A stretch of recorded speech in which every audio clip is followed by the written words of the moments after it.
व्याख्या करने की, ऐसे बन जाओ तो ठाकुर जी हृदय से लगा लेंगे, ऐसे बन जाओ। और ऐसा बनना अपने पुरुषार्थ से संभव नहीं है, केवल और केवल सद्गुरु भगवान की कृपा से ही संभव है।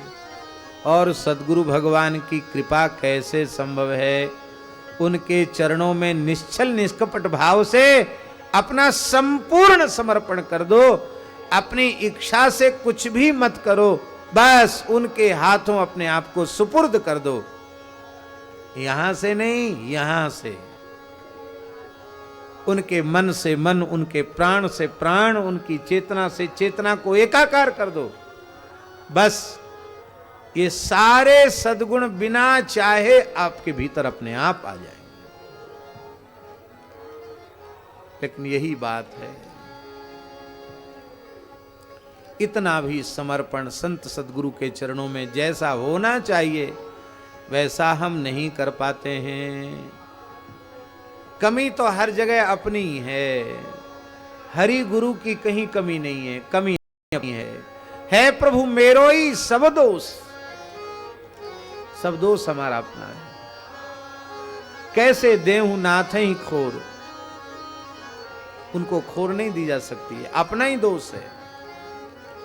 ये बात हम इसलिए कह रहे हैं कि भगवान सहज हैं, सरल हैं, निश्चल हैं, निष्कपट हैं, इसलिए भगवान में चतुराई नहीं है, इसीलिए भगवान को ऐसे ही जीव प्रिय हैं और ऐसे ही जीवों को भक्त कहा जाता है।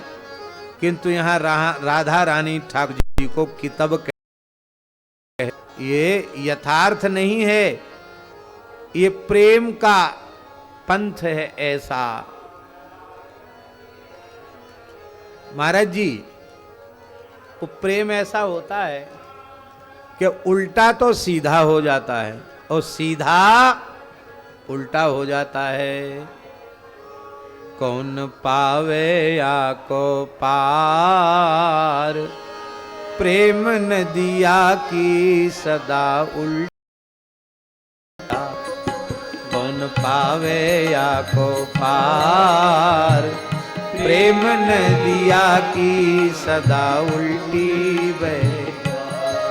हाँ प्रेम नदिया की सदा, हाँ प्रेम नदिया की सदा उल्टी बहेदा। कौन पावे या को पार, प्रेम नदिया की सदा उल्टी बहेदा। या को पार, प्रेम नदिया की सदा उल्टी बहेदा।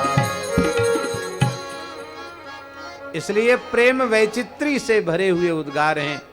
यहाँ कितब भी कितब के अर्थ में नहीं, ठाकुर जी का दोष नहीं है, ठाकुर जी का रस का जो मार्ग है उसमें कितब होना ये उनका वैशिष्ट्य है।